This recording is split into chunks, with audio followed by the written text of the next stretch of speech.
જે કંઈ ઉત્સવ આવતા હોય, જે તહેવાર આવતા હોય, એ તહેવાર પ્રમાણે ભગવાનને ભોગ લગાવાતા હોય અને ભગવાન પ્રત્યક્ષ છે ભાવનાથી જે પરિવાર ભગવાનને સાથે લઈને ચાલતો હોય,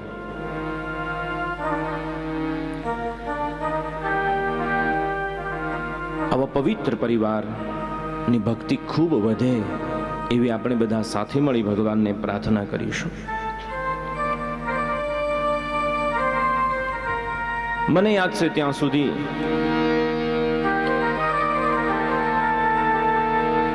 આ પરિવારે, કારણ કે બૌદ્ધિક પરિવાર છે,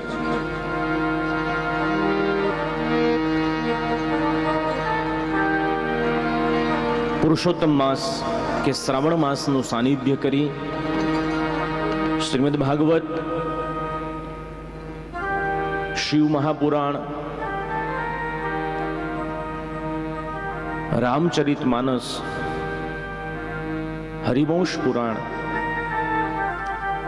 અનેક ગ્રંથોનું મારી પાસેથી માગીને એમને પારાયણ કરેલું છે.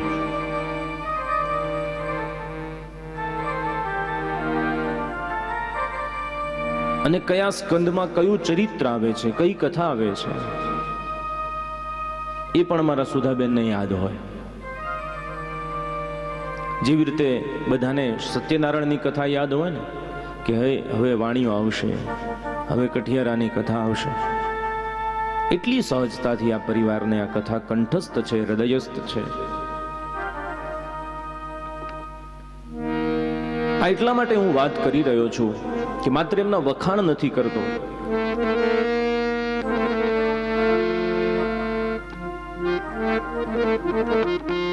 કે ભાગવત એ પ્રચલિત ગ્રંથ છે, એનો વિષય વસ્તુ પ્રચલિત છે. ત્યારે ઘણા લોકોએ પ્રશ્ન પૂછ્યો છે કે આ કથા શા માટે હવે જરૂરી છે.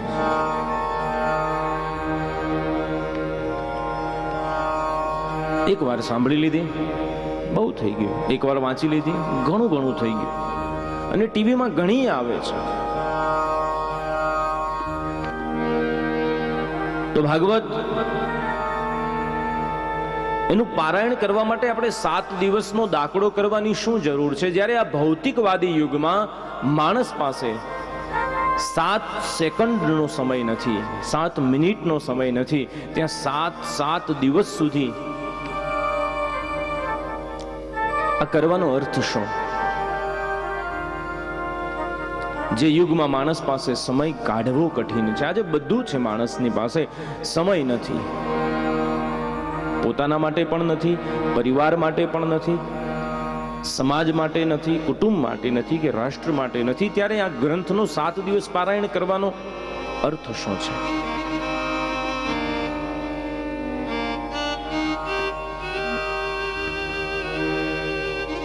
શું આજે શાળા કે કોલેજમાં શિક્ષણ ઓછું વેચાય છે?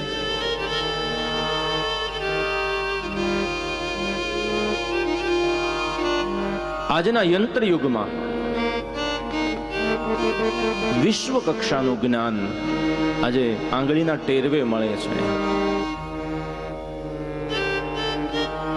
આઈપેડ કે ટેબ્લેટ હાથમાં લઈ અને ગૂગલ સર્ચ કરીએ, જેવું જોઈએ એવું જ્ઞાન મળે. ઘણા તર્કવાદી માણસો ત્યાં સુધીની વાત કરે છે કે આજે પૃથ્વીનો મનુષ્ય પૃથ્વીને છોડીને અંતરિક્ષ ભણી પહોંચ્યો છે. આજે ચંદ્ર ને મંગળ સુધી જવાની વાત ચાલે છે. અને ત્યારે તમે આ 5500 વર્ષ પછી જે વસ્તુઓ થઈ ગઈ છે, પૂર્વે જે થઈ ગઈ છે, એ 5000 વર્ષ પાછળ કેમ લઈ જાઓ છો અમને?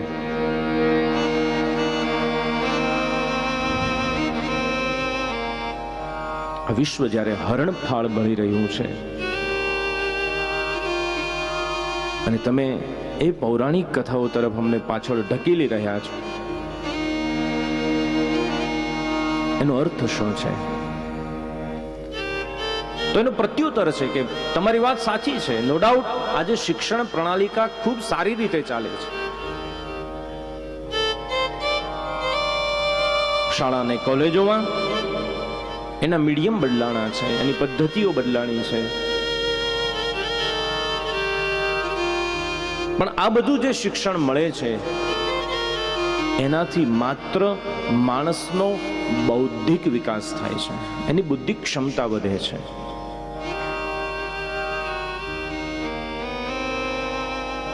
બુદ્ધિ ઈશ્વરે આપેલું સૌથી મોટું એક સ્ત્રોત છે કે જેના માધ્યમથી માણસ વિશ્વને જીતી શકે છે. પણ સાથે સાથે ઈશ્વરે માણસને હૃદય પણ આપ્યું છે. આજની શિક્ષણ પ્રણાલિકા એ હૃદયના વિકાસનો વિચાર નથી કરતી.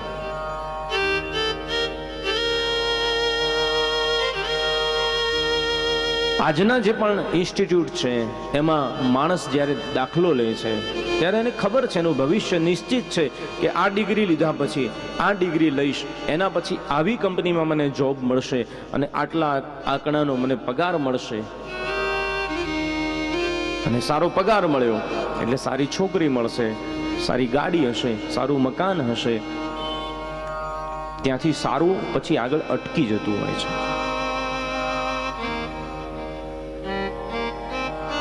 કારણ કે માત્ર આજીવિકા મેળવી લેવી એ જીવન નથી. આજીવિકા એટલે શું? પેટ ભરવા માટેનો પૈસો મળે, જીવન જીવવાનો પૈસો મળે. તો પેટ ભરવાની વિદ્યા પશુ પાસે પણ છે. એ કોઈ કામકાજ નથી કરતા છતાંય પેટ ભરે છે. પણ જીવનની વિદ્યા જે છે, જીવન જીવવાનું જે જ્ઞાન છે, એ આપણે આપણા શાસ્ત્રો પાસેથી લેવું પડે છે.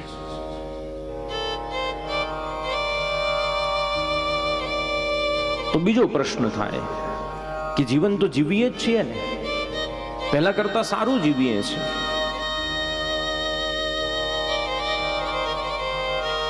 તો આપણું શાસ્ત્ર એવું કહે છે કે શું તમે જે જીવી રહ્યા છો એ જીવન છે?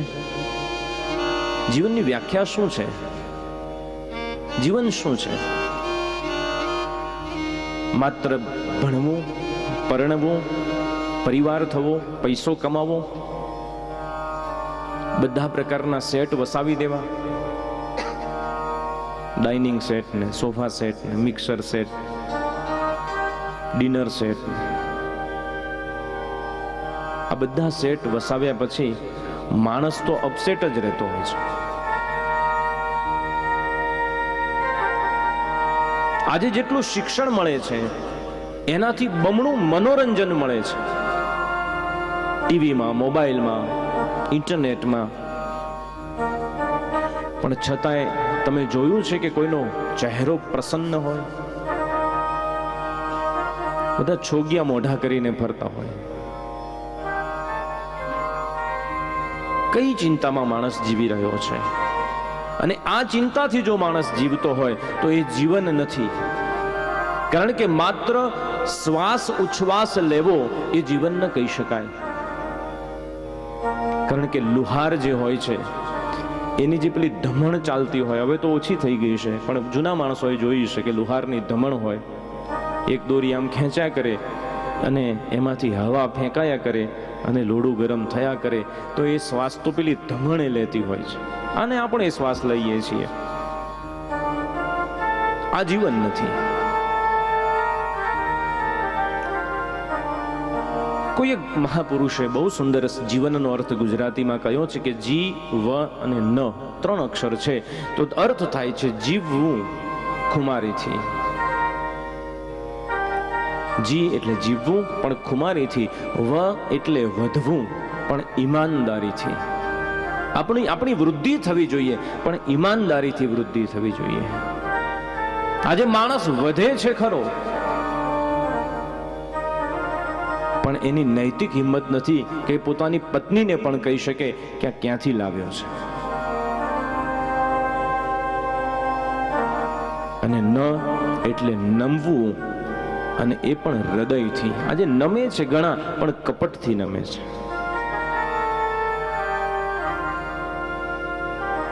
આજે સાચી વસ્તુ ક્યાંય મળતી નથી, કારણ કે માણસાઈ નથી.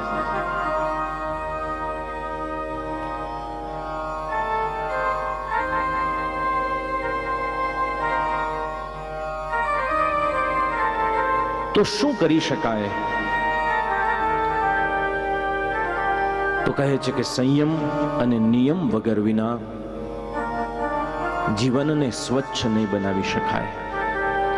શ્રેષ્ઠ જ્ઞાન, સદગુણો, થોડી ગંભીરતા, થોડી કર્મનિષ્ઠા અને સત્ય વૃત્તિ આ ક્યાંય વેચાતું મળતું નથી.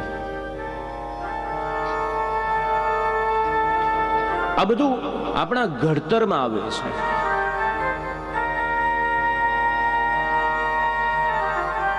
અને એ ઘડતર વગર કોઈ મૂલ્ય થતું નથી જીવનનું.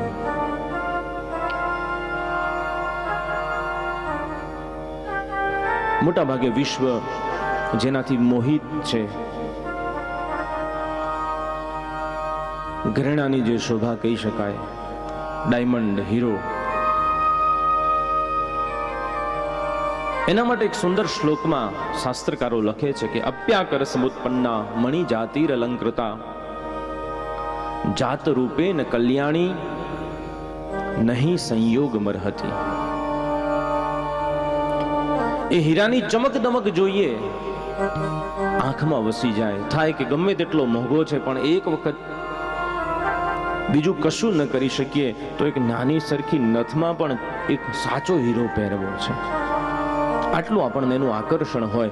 પણ એનો ઇતિહાસ તપાસીએ તો ખબર પડે કે આ હીરો છે ને એ ક્યાંથી નીકળે?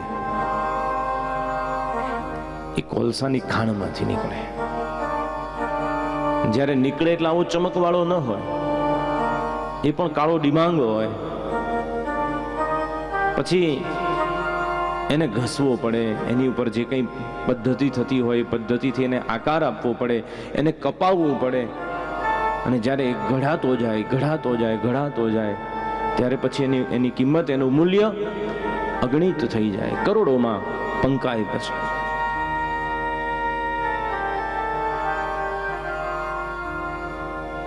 તો કવિ કહે છે કે અપ્યાકર સમુત્પન્ના મણિ જાતિર અલંકૃતા. એ મણિ, એ જે હીરો છે એ પણ અલંકૃત બનતો નથી જ્યાં સુધી ઘડાતો નથી.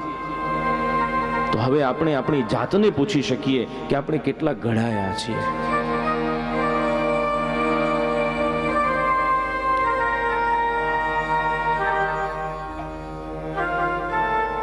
આપણું ઘડતર કેવી રીતે થયું છે? અને એટલે આપણા વડીલો કહેતા કે ભણ્યા ઓછું હોય તો ચાલશે, પણ ગણ્યા હોય તો એ જીવન સારી રીતે જીવી શકે.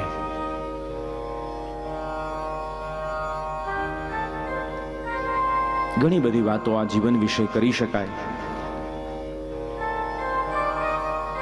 આજે આપણે જ્યારે પણ સવારમાં ન્યૂઝપેપર હાથમાં લઈએ અને એની હેડલાઇન્સ જોતા જઈએ ત્યારે આપણને એવું થતું જ નથી કે વિશ્વને શું થઈ ગયું છે. અકસ્માતે હજારો લોકો મરી જાય, કોઈ ભ્રષ્ટાચારથી કોઈ અકસ્માત થતા હોય, ક્યાંક ખૂન થતું હોય, હત્યા થતી હોય, બળાત્કાર થતો હોય, લૂંટફાટ થતી હોય. આ કોણ કરે છે?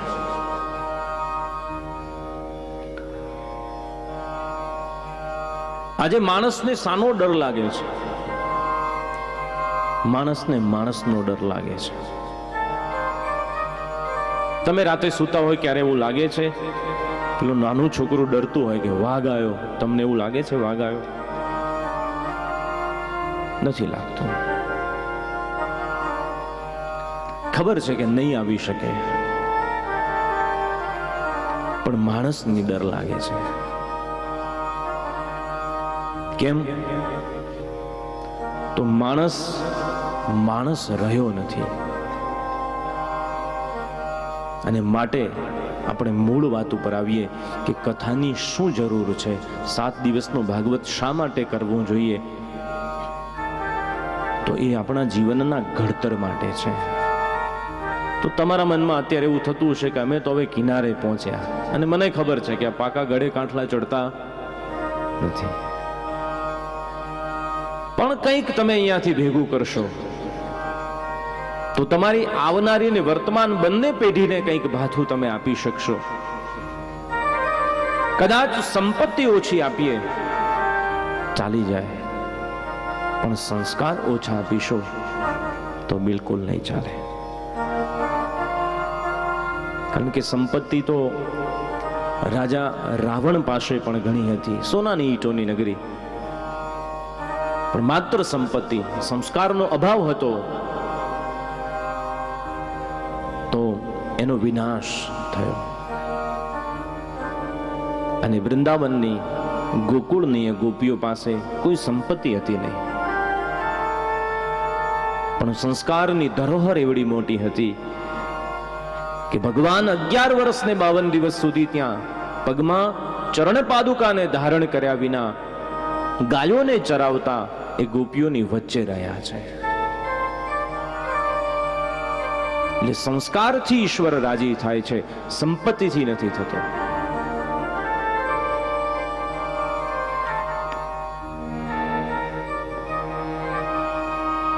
અમેરિકામાં ત્યાં ગુજરાતી સામાયિક આવે છે, ખબર કરીને, તો એમાં અમુક નાની લઘુ વાર્તાઓ આવતી હોય.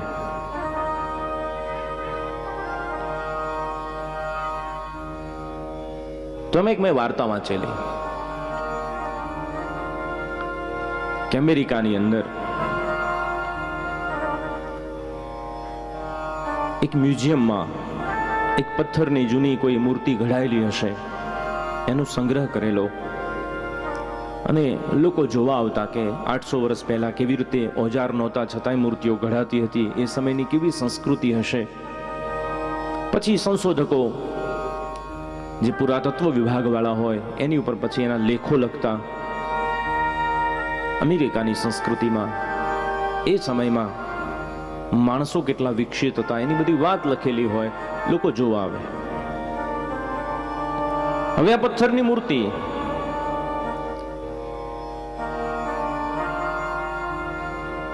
અને અમેરિકાની ટેકનોલોજી છે એટલે બધે સીસીટીવી કેમેરા, સિક્યુરિટી આ બધું લગાવેલું હોય, કારણ કે આ બહુ પ્રાચીન ધરોહર કહેવાય, એમની પ્રાચીન ખજાનો છે.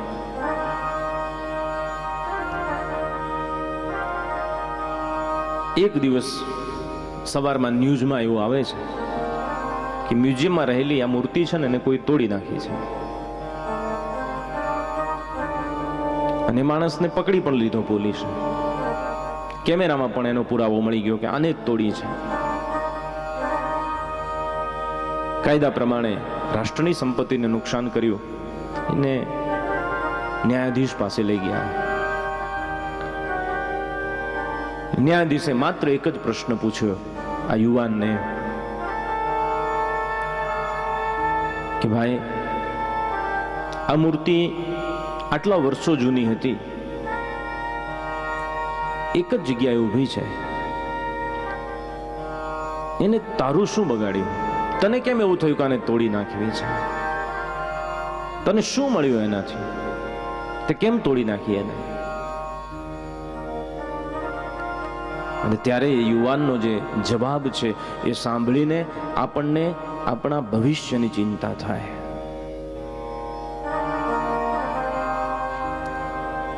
યુવાન કહે છે જજને કે મારે કોઈ ખુલાસો કરવો નથી, મૂર્તિ મેં જ તોડી છે, પણ મને એનો ખૂબ આનંદ છે.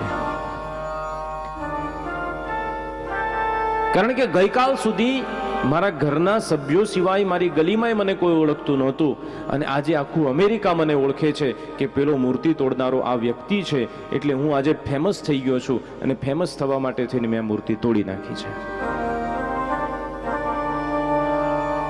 એટલે માણસ પ્રસિદ્ધિ માટે થઈ, માણસ પૈસા માટે થઈ, માણસ પોતાના પદ માટે થઈ અને આજે રાષ્ટ્રને પણ નુકસાન કરે છે, સમાજને પણ નુકસાન કરે છે. અને ત્યારે આપણે એ ચિંતા કરવી કે આપણા પરિવારમાં કોઈ આવો નબીરો પાકે ને, એ દિવસે પછી આપણે ઉજાગરે ઊંઘતા થવું પડે.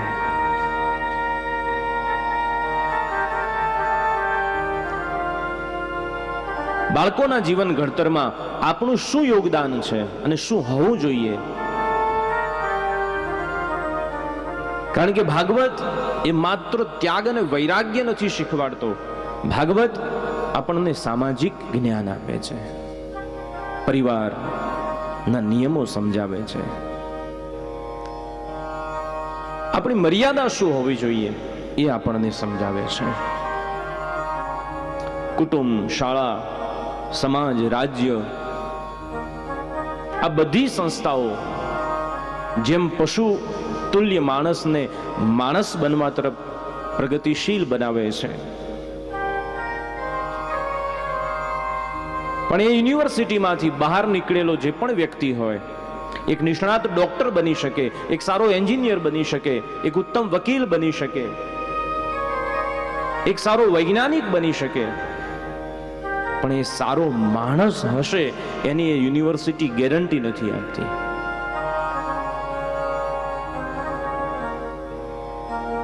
અને માણસ કોને કહેવાય? તો તમે જે વ્યાખ્યા આપો છો એ કે ભાઈ તમારા જેવો દેખાતો હોય, મારા જેવો જે દેખાતો હોય, માણસ.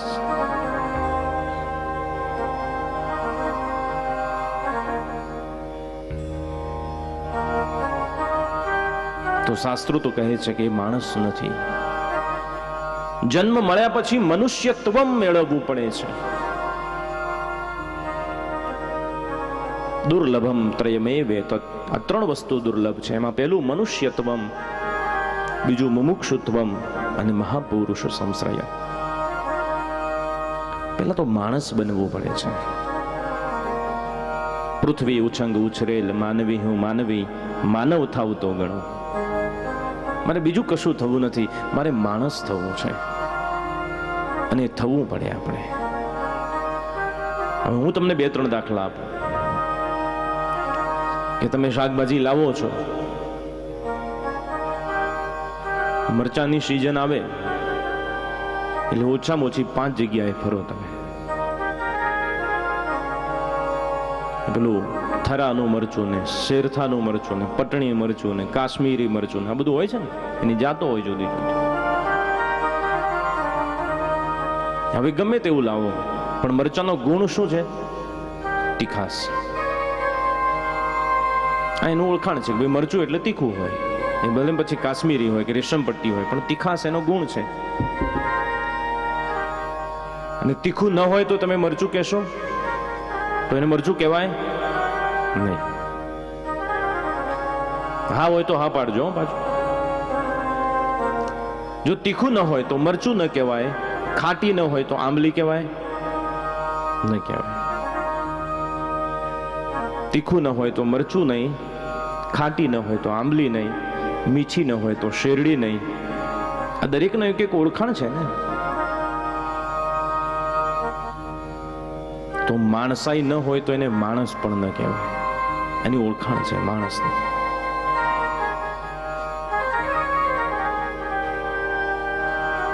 એ માણસાઈ મેળવવી પડે છે, કમાવી પડે છે, ઘડતર કરવું પડે છે.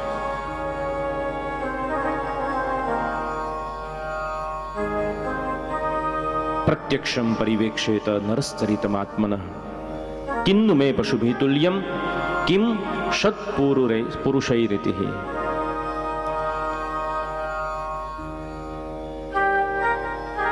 પ્રત્યક્ષમ પરિવેક્ષેત. અને આ બીજા કોઈ પાસે આપણે પરીક્ષા નથી કરાવી, પ્રત્યક્ષ પોતે જાતે જ પરીક્ષા કરો કે હું ક્યાં જઈ રહ્યો છું.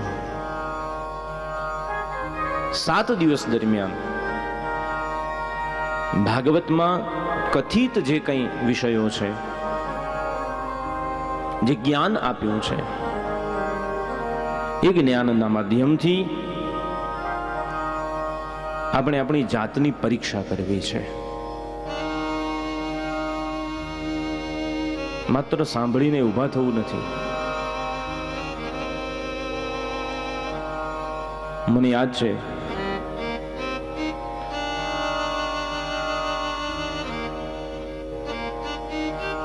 અમારા ગુરુજી એવું કહે છે કે પેલો નવો ભૂવો હોય ને એ વધારે ધૂણે.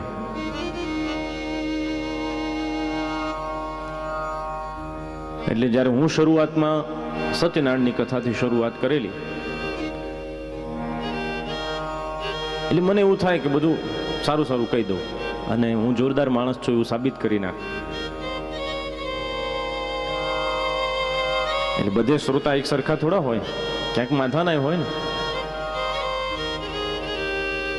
એટલે એમને પેલા સફરજન કેળા કાળા ન થઈ જાય એની ચિંતા હોય. ને પછી ત્યાં ઓડિયન્સમાંથી કેવડાવે, શાસ્ત્રીજી બસ હવે બહુ થયું, આમ અમે બહુ કથાઓ કરી નાખી છે, હવે તમે આરતી સુધી જાઓ તો સારું છે.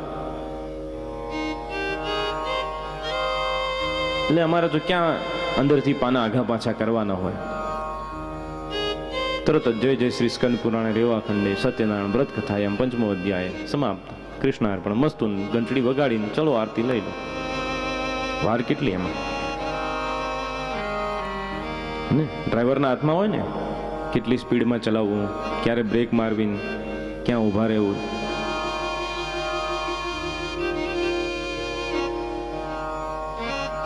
પછી મને એવું થાય કે વડીલને જઈને એવું કહી દઉં કે બાપા બહુ કથાઓ કરી નાખી, એકાદી એ રાખી હોત ને તો આ એકાદ બ્રાહ્મણને ફરી ધક્કો થતો તમારી પાછળ. બધી કરી, એકે રાખવી તો હતી ઘરે એકાદી તો. એટલે આપણે એવું નથી કરવું કે ભાગવત કથા કરી નાખી, આપણે રાખવી છે.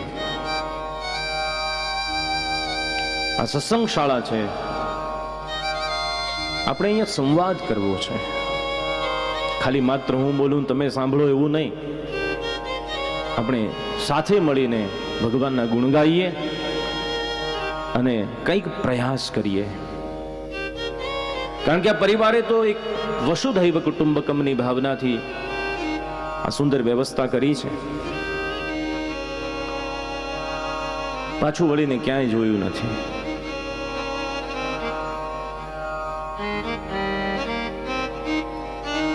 અને હજુ ગઈકાલે જ મને આશુ કહેતો હતો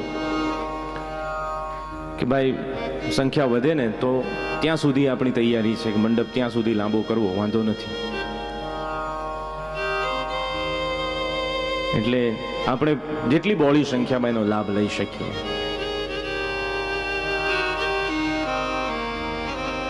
અને આ બધું કેવું છે ખબર છે, આ ભાગ્યમાં હોય ને તો મળે. ઘણા પાછા એવું કે અમારે જોશી સાહેબની કથામાં જવું હતું પણ કંકોત્રી નહોતી. કથા કંકોત્રીથી ન સંભળાય. અભાગ્ય હોય ને એની જન્મોત્રીમાં જ કથા ના હોય. એની જન્મોત્રી જોડાવો ને હારા જ્યોતિષી પાસે તો એમાં કથા જ ના હોય.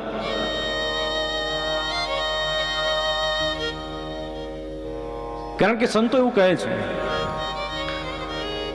કે કદાચ તમે એવું માનીને અહીંયા બેઠા હો કે કથા સાંભળીશું તો ઘણું બધું પુણ્ય ભેગું થઈ જશે, તો એવું નહીં થાય. કેમ નહીં થાય? તો કે ઘણા બધા પુણ્ય ભેગા થાય ને તો કથા સાંભળવા મળે,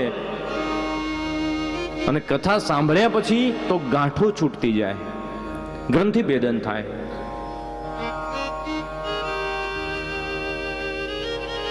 બાકી આ કથા એ સસ્તી નથી. અને એટલા માટે કહ્યું છે કે હળવે પુણ્ય હોય નહીં, વળી હરિ કથાનો યોગ.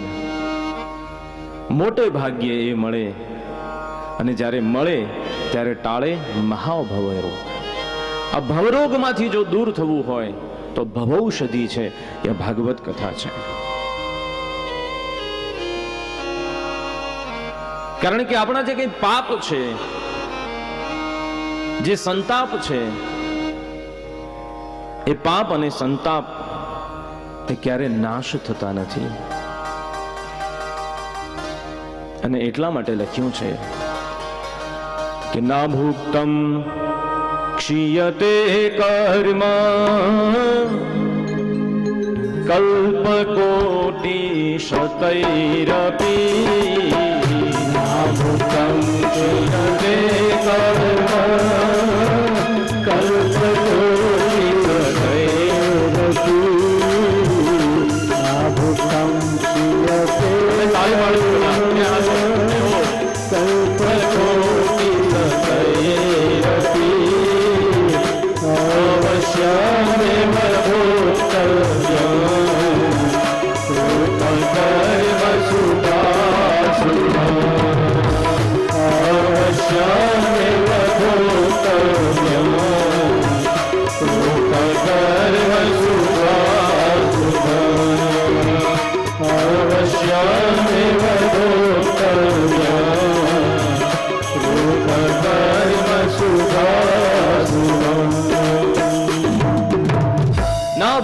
ક્ષીયતે કર્મ કલ્પ કોટી શતૈરપિ. આ ભાગવત શું કરે છે અને આપણે શું કરવું છે 7 દિવસ સુધી? તો કહે છે ના ભુક્તમ ક્ષીયતે કર્મ કલ્પ કોટી શતૈરપિ. એક જન્મ નહીં, અનેક જન્મ નહીં, એક યુગ નહીં, એક કલ્પ નહીં, પણ કોટી કલ્પો સુધી પણ તમારું કરેલું જે કંઈ પાપ છે એ ક્યારે નાશ થતું નથી.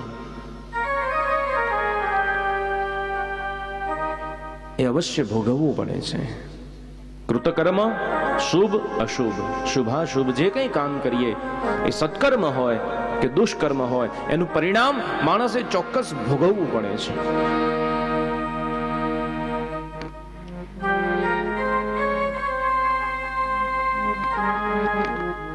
એવું બની શકે કે આપણા કર્મ એ ટળે ન થઈ શકે. આપણને કેમ ઘણી વખત એવું થતું હોય છે કે આટલા સારા કામ કરું છું, આટલી ભક્તિ પૂજા પાઠ કરું છું, છતાંય મને તકલીફ આવે છે? કારણ કે આપણે કયો હિસાબ માંડીએ ખબર છે? જે નજીકનું કરેલું હોય ને એ જ, આગળનું આપણને ક્યાં યાદ છે? અને આજે આપણે કંઈક નાની મોટી શાસ્ત્રની વાતો એનાથી વિમુખ થતા હોઈએ એટલે આપણે કર્મનું ભાથું ભેગું થતું જાય. અમારા ગુરુજી સમજાવે કે રસોડામાં બેનો જ્યાં રસોઈ બનાવતી હોય એની પાસે એક સિંક રાખે સરસ મજાનું, પછી ત્યાં વાસણ ધોવાનું થાય ને હાથ ધોવાનું થાય. એટલે બહુ ગતિશીલ હોય છોકરાઓને અને ઘરવાળાને ટાઈમ સાચવવાના હોય એટલે બધું એમાં જવા દે.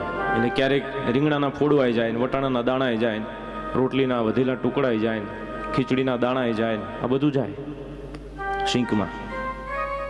હવે થોડું થોડું થોડું થોડું થોડું થોડું કરીને ભેગું થાય અને પછી આખી પેલી પાઇપ હોય ને એ ચોકઅપ થઈ જાય અને પછી તો એમાંથી પાણી એ ન જાય.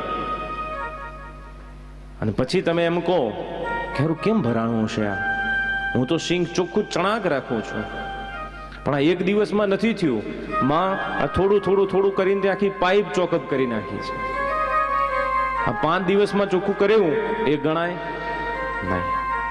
એમ આપણા થોડા થોડા નાના મોટા કર્મો ભેગા થયા હોય અને પછી પેલા ભેગા થયેલા કર્મો જ્યારે આખી પાઇપ ચોકઅપ કરે ત્યારે આપણને છેલ્લા 5 વર્ષની માળા યાદ હોય. 5 વર્ષથી સોમવાર કરું છું, 5 વર્ષની એકાદશીઓ થઈ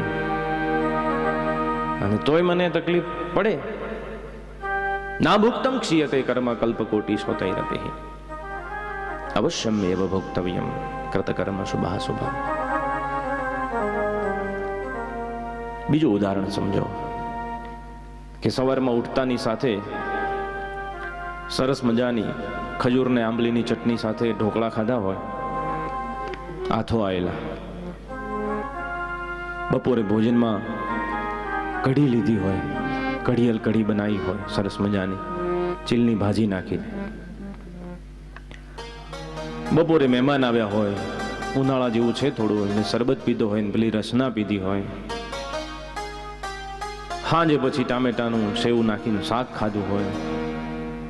પછી રાતે સૂતા પહેલા 1 ચમચી મધ પી લો, દીવો કરો, માળા લઈને બેસો કે મધ ખાધું છે એટલે ગળ્યો ઓડકાર આવે, ગળ્યો ઓડકાર આવે, ગળ્યો ઓડકાર આવે. તો કેવો આવે? ખાટો આવે. આખા દિવસથી ખાટું ખાધું છે, હવે 1 ચમચી મધમાં ગળ્યા ઓડકાર આવે તમને એટલે હજુ ખૂટે છે. બરોબર? એ ખટાશને દૂર કરીને મીઠાશને જીવનમાં લાવવી હોય તો એના માટે આ જ્ઞાન અહીંયાથી આપણે સંપાદિત કરવું પડે. આ કઈ વિદ્યા છે? તો કે સા વિદ્યા યા વિમુક્ત.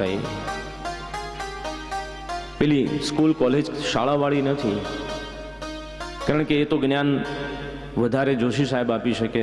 સુધાબેન અનેક વિદ્યાર્થીઓ તૈયાર કર્યા છે અને એમની પરંપરામાં અમારો ધર્મ પણ આજે છોકરાઓ ભણાવે છે. એટલે શાળા કોલેજનું જ્ઞાન ત્યાંથી મળી રહે, પણ જીવનની મીઠાશ ક્યાંથી આવે?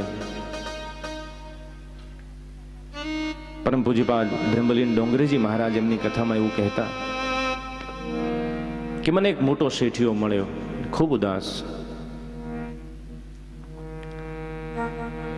અને પૂજ્યપાદ ડોંગરેજી મહારાજની આગળ પ્રાર્થના કરી અને એને કહ્યું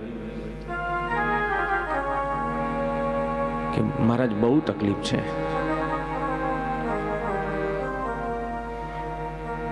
એટલે ડોંગરેજી બાપાએ કહ્યું કે ભાઈ તારી પાસે તો મોટા મોટા 4 બંગલા છે, આટલી બધી ગાડીઓ છે,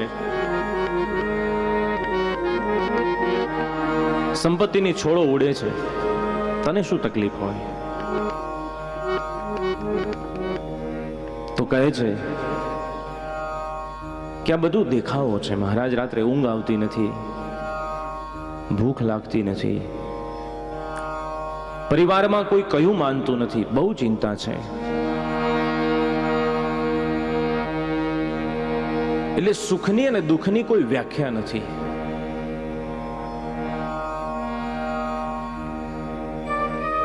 એનો કોઈ રંગ હોતો નથી.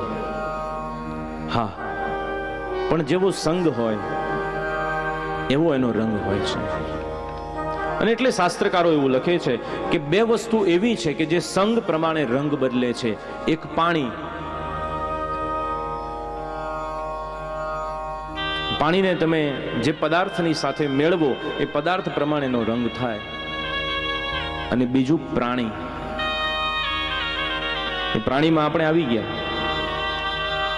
એ પ્રાણી જેની સાથે રહે એ પ્રમાણેનો રંગ બદલે. એટલે લખ્યું છે કે સંગ સર્વાત્મના હેય સચેત ત્યક્તુમ ન શક્યતે સહ સદભી સહ કર્તવ્ય સતામ સંગો હિ દુર્લભ.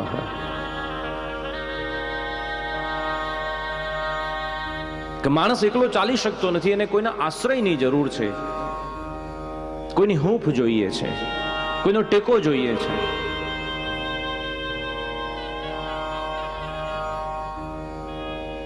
અને જો તમારે કોઈ વગર ચાલી શકતું નથી, કારણ કે આપણે સામાજિક પ્રાણી છીએ, આપણે કેવા કપડાં પહેર્યા છે ને એના વખાણ કરવા માટે આપણે માણસ જોઈએ, કોઈ આપણા વિશે શું કહે છે ને એ સાંભળવા માટે આપણે માણસ જોઈએ. એવું નથી કે સારા કામ માટે જ જોઈએ. આપણે આજે માણસ જે આપણી પાસે જેની મિત્રતા રાખીએ છીએ એની પાસેથી આપણે સારું લઈએ છીએ એવું નહીં. આપણે પૂછીએ કે શું કહેતા હતા એ મારા વિશે, આપણે એ જાણવું છે એની પાસે કોણ શું વિચારે છે, કોણ શું કહે છે, આપણે કોના માટે શું વિચારીએ છીએ. તમે તો એવું નહીં જ કરતા હો. ઘણી જગ્યાએ એવું મેં સાંભળેલું છે, જોયું નથી. ઘણાનું કામ જ એવું હોય, હે સાંભળ્યું કે ના, કોઈને કહેતા નહીં, તમને જ કહું છું. એમથી વાત શરૂ થાય, ના પાડી હોય ને પાછા બીજાને પહેલું કહે. અને એવાનો સંગ આપણે જોઈએ તો કે સંગ સર્વાત્મના હેય સચેન ત્યક્તુમ ન શક્યતે. તમે એને છોડી શકતા નથી કોઈનો સંગ. તો સંગ કરવો છે તો સહ સદભી સહ કર્તવ્ય, તો એ સારા માણસની સાથે કરો, સાચા માણસની સાથે કરો કે જે તમારી આંખમાં આંખ નાખીને કહી શકે કે તું અહીંયા ખોટો છે ભાઈ. અને જે વખાણે ને એનાથી છેટા રહેજો. જે નજીકનો હશે ને એ કહી શકશે, આંખમાં આંખ નાખીને કહી શકશે અહીંયા ખોટો છે. એવાને પકડી રાખવા, કારણ કે એ જ્યારે આપણી નજીક હશે ને તો આપણામાં રહેલી જે ઉણપ, જે અભાવ છે એને આપણે દૂર કરી શકીશું. અને કદાચ એવું ન કરી શકીએ, લોકલાજે ન કરી શકીએ, તો મેં જેમ તમને કહ્યું કે પ્રત્યક્ષમ પરિવેક્ષેત નરશ્ચરિતમાત્મનઃ, આપણે પોતે જ પોતાની જાતનું પરીક્ષણ કરીએ કે આપણે ક્યાં ઊભા છીએ અને ક્યાં જવું જોઈએ, આપણે કોણ છીએ.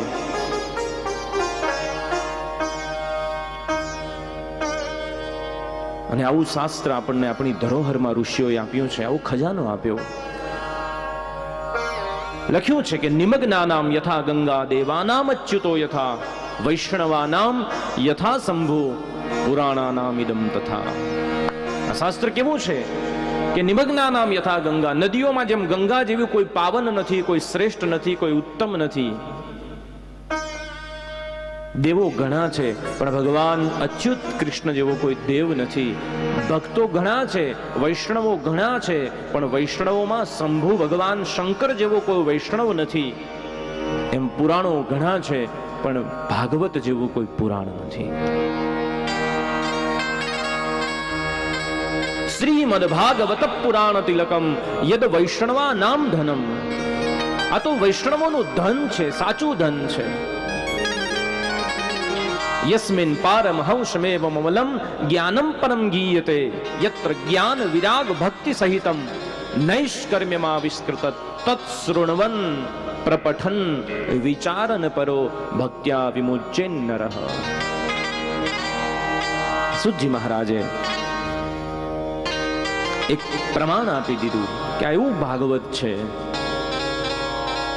કે એના શ્રવણ માત્રથી, તત્સૃણવન પ્રપઠન, એના પઠન માત્રથી, વિચારન પરો, એના વિચાર માત્રથી ભક્તિ આપણામાં જન્મ લે છે.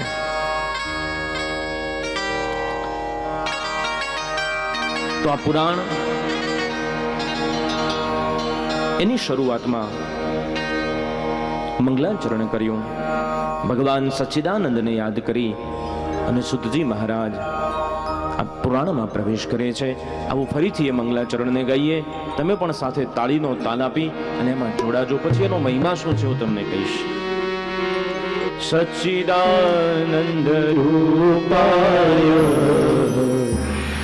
વિશ્વોત્પત્યાદિ હેતવે સચ્ચિદાનંદ રૂપાય વિશ્વોત્પત્યાદિ હેતવે સચ્ચિદાનંદ રૂપાય વિશ્વોત્પત્યાદિ હેતવે સચ્ચિદાનંદ રૂપાય વિશ્વોત્પત્યાદિ હેતવે તાપત્રય વિનાશાય તાપત્રય વિનાશાય શ્રી કૃષ્ણાય વયમ નમઃ શ્રી કૃષ્ણાય વયમ નમઃ શ્રી કૃષ્ણાય વયમ નમઃ. સુજી મહારાજ મંગલાચરણ કરી ભગવાનને વંદન કરે છે કે ભગવાન જેનું ગુણગાન ગાવા જઈ રહ્યા છીએ એ ઈશ્વર કેવો છે. તો ભગવાનનું ત્રણ વસ્તુ ઉપર આપણું ધ્યાન દોર્યું છે. એક તો ભગવાનનું સ્વરૂપ કેવું છે, ભગવાન શું કામ કરે છે, અને ભગવાનનો સ્વભાવ કેવો છે. સ્વરૂપ માધુર્ય ભગવાનનું કેવું છે, ભગવાનનું કરુણા માધુર્ય કેવું છે, અને ભગવાનનો સ્વભાવ માધુર્ય કેવું છે. કારણ કે 7 દિવસ દરમિયાન આપણે એ ભગવાનને વિશે વાત કરવાના છીએ અને કોઈના વિશે કોઈની સાથે સંબંધ બાંધવો હોય તો સંબંધ કરતા પહેલા આપણે 2-3 વાતો જોવી પડે. તમે પણ વડીલો છો, તમારા દીકરા દીકરીનું તમે સંબંધ કરતા હશો તો પહેલા શું જોઈએ? તો પહેલો જ આજના યુગ પ્રમાણે આપણે જોઈએ કે ભાઈ દેખાવમાં કેવો લાગે છે અથવા દેખાવમાં કેવી લાગે છે. પહેલી વાત આવે ને કે નમણો છે, અને આ તો તમારો સ્વભાવ આવે બહેનોનો. ખાસ ઘરમાં ગમે તેવું કામ હોય પણ બહાર બેન્ડ બાજુ કે ડીજે સંભળાય ને એટલે બધા કામ પડતા મૂકીને બહાર બારીમાં ગોઠવાઈ જઈએ. કોની જાન નીકળે છે જોવા માટે. પછી આપણે ઓળખતાય ન હોઈએ પણ કોઈની જાન નીકળી હોય. વરરાજા બાપડો જેવો હોય, કુદરતે જેવું રૂપ આપ્યું હોય પ્રમાણેનો હોય, પછી એની કેપેસિટી પ્રમાણે શણગાર્યો હોય એને. હવે આપણે કઈ લેવા દેવા ન હોય, આપણે તો ઉપરથી આપણું કામ બગાડીને જોવા ગયા હોય, અને તોય પાછા આપણે બાજુવાળા જોતા હોય ડોક્યું કરીને એને કઈ જોયું મોંનું મોઢું કેવું કાળું નારિયેળ જેવું છે, એટલે પણ તારે ક્યાં જમાઈ કરવો છે, એ કોકનો થવાનો છે, જેના ભાગ્યમાં લખ્યો છે એનો થશે, પણ તોય આપણને ટેવ આવી. એટલે સ્વરૂપની જે તમારી ટેવ છે, ટેવથી આપણે શરૂ કરીએ કે પહેલા જોઈએ કે આપણે કેવું જોઈએ છે, તો ભગવાન કેવા છે. તો કહ્યું છે કે ભગવાન સત સ્વરૂપ છે, ભગવાન ચૈતન્ય સ્વરૂપ છે, અને ભગવાન આનંદ સ્વરૂપ છે. ભગવાન એ સત છે, સત્ય છે, ચૈતન્ય છે, નાશવંત નથી, અને ભગવાન આનંદ સ્વરૂપ છે. આજે જીવનમાં બધું છે આપણી પાસે, માત્ર આનંદ નથી. તમે જુઓ, સુખ તો દુઃખ હોય, સંપત્તિ હોય, અમીરી હોય તો ગરીબી હોય, પાપ હોય તો પુણ્ય હોય, પણ આનંદ એવો શબ્દ છે કે આનંદનો વિરોધી તમને કશું નહીં મળે. સુખનો વિરોધી દુઃખ મળશે, દુઃખનું સુખ મળશે, સ્નેહનો નફરત મળશે, પણ આનંદ જે શબ્દ છે એનો વિરોધી શબ્દ નહીં મળે. કારણ કે આનંદ મળ્યા પછી આપણને ન કોઈનો વિરોધ રહે કે ન કોઈને આપણો વિરોધ રહે. તો એ ઈશ્વર આનંદ સ્વરૂપ છે.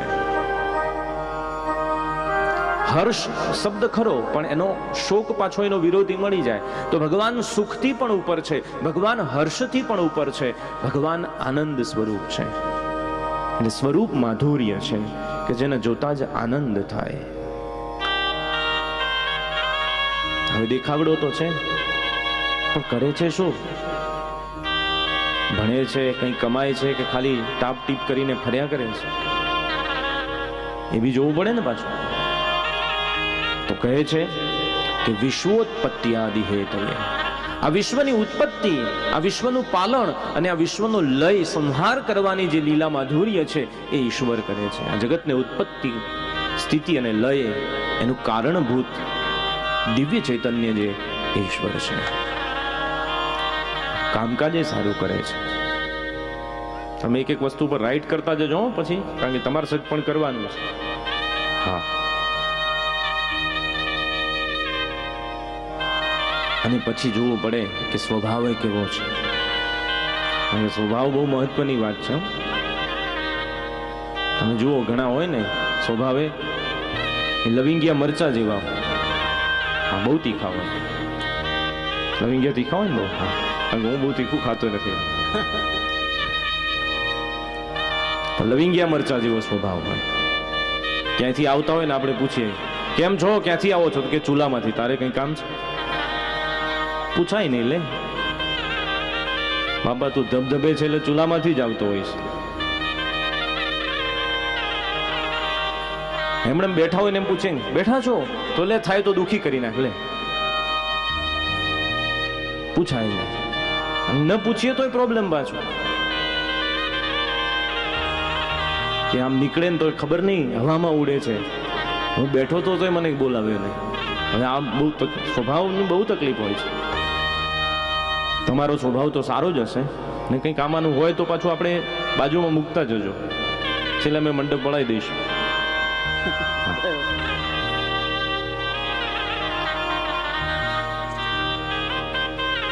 આ હોય સ્વભાવ ઘણા.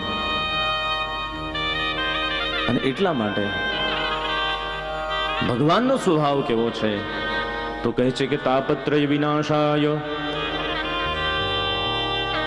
ત્રિવિધ તાપનો નાશ કરવાનો સ્વભાવ છે. ઈશ્વરની સમક્ષ જઈએ છીએ ને ત્યારે એ જોતો નથી કે કેવો છે.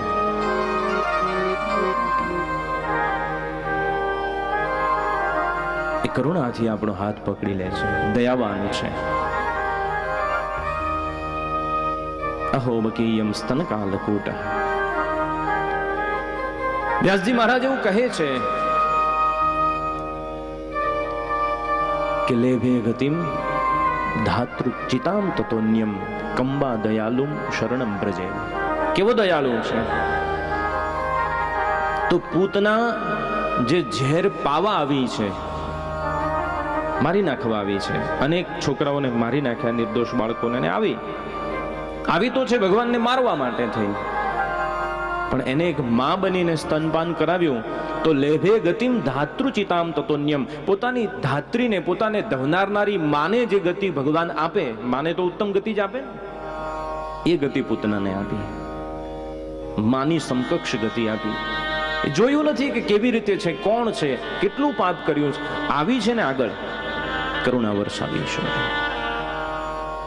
દયાવાન ઈશ્વર છે. તાપત્રય વિનાશાય, ત્રિવિધ તાપ, આધિદૈવિક, આધિભૌતિક, આધ્યાત્મિક, જે કઈ તાપ હોય, જે સંતાપ હોય, જે કઈ પાપ હોય, આ બધાનો નાશ કરનારું કામ કરે છે. આવો એનો સ્વભાવ છે. તો સ્વભાવે તમને મેચ થાય એવો છે. આ બાજુ તો બધા વડીલોની અમારી તૈયારી છે. માતાઓ જો હા પાડે તો આપણે ભગવાનની સાથે આપણું ગોઠવી દેવું છે 7 દિવસમાં, કારણ કે જવું તો છે કે રોકાવાના છો બધા. 100 105 ક્યારેક તો જશું ને આપણે. હા તો બરાબર.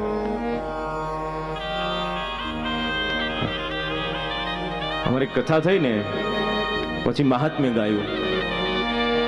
મહાત્મ્યમાં આવ્યું કે પછી દિવ્ય વિમાનના પાર્ષદો આવ્યા, પાર્ષદો વિમાનમાંથી ઉતર્યા અને વાંસ ફાટ્યો અને ધૂંધુકારીને લઈ ને પાર્ષદો એને ગતિ આપી, દિવ્ય વસ્ત્રોને ધારણ કરાવી અને ભગવાનના ધામમાં લઈ ગયા.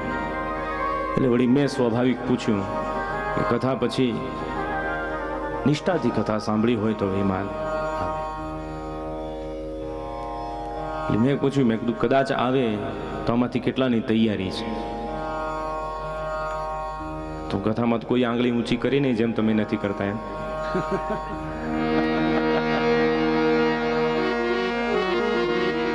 હજુ પેલી ચાવીઓ છૂટી નહીં હોય ને તમારે, કઈ વાંધો, ધીમે ધીમે છોડવી, થોડો વહુ ઉપર ભરોસો રાખવો, સંભાળી લેશે.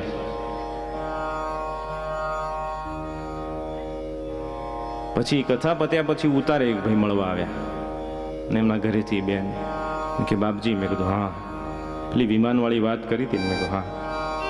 એટલે કે અમારી તૈયારી છે. હું રાજી થયો.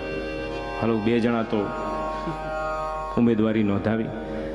પણ કે પેલા બેન કે અમારે એ એવું કહે છે કે આપણને ત્યાં બહુ ખબર પડે નહીં, અને આ બાપજી આટલા બધા શાસ્ત્રો ભણેલા છે,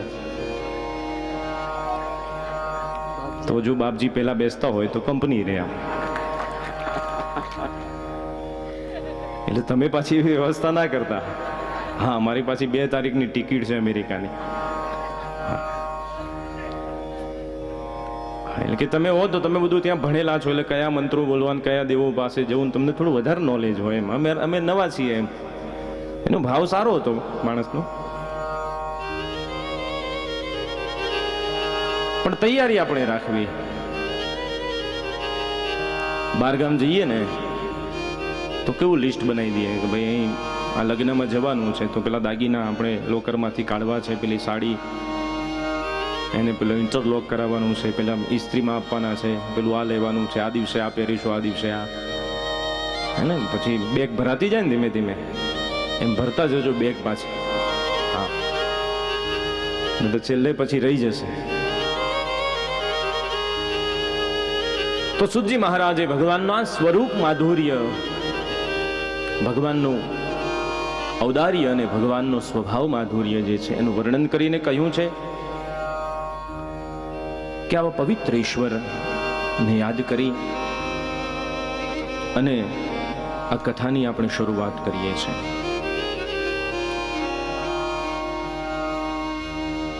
નૈમિષારણ્યની ભૂમિમાં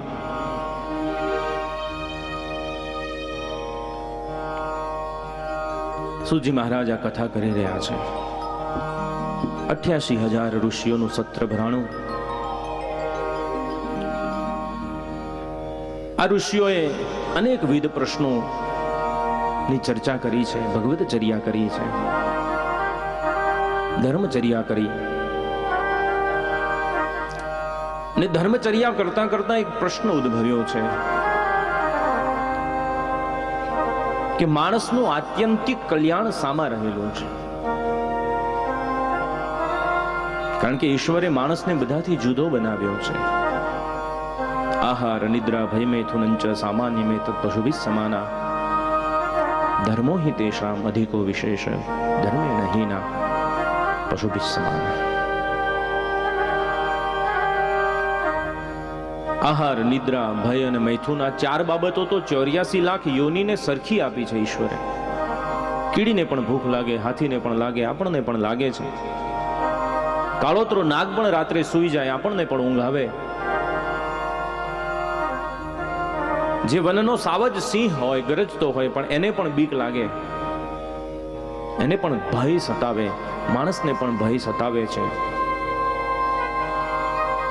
જેમ પશુના સંતાનોથી એનો પરિવાર આગળ વધતો હોય, એમ માણસના પણ સંતાનો દ્વારા એનો પરિવાર, એની મનુષ્ય જાતિ આગળ વધે છે.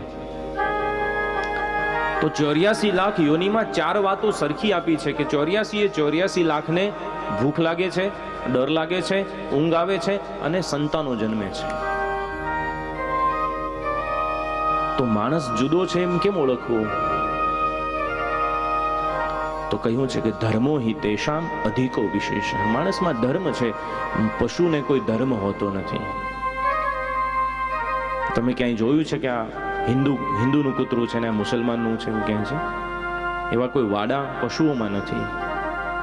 કોઈ નાત જાત એમને નથી, કોઈ પાપ પુણ્ય એમને નથી, કર્મના બંધનો નથી. કારણ કે કર્મના બંધનોથી તો એ પશુ યોનીમાં છે.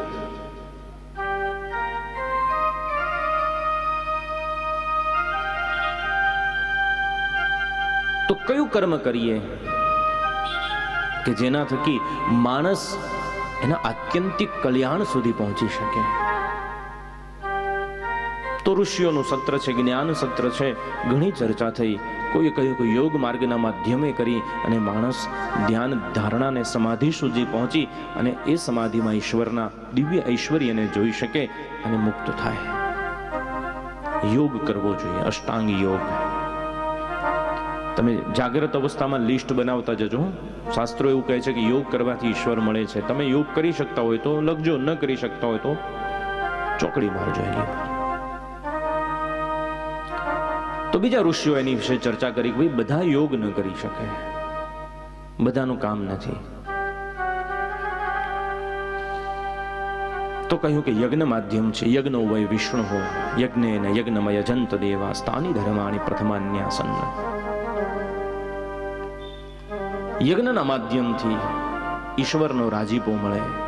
નિત્ય અગ્નિ પ્રત્યક્ષ દેવ છે, પ્રત્યક્ષ સ્વીકારે છે, એનું પરિણામ મળે.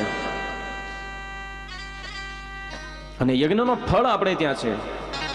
રાજા દશરથે પુત્ર કામેષ્ટી યજ્ઞ કર્યો અને ભગવાન રામ મર્યાદા પુરુષોત્તમનું પ્રાગટ્ય થયું.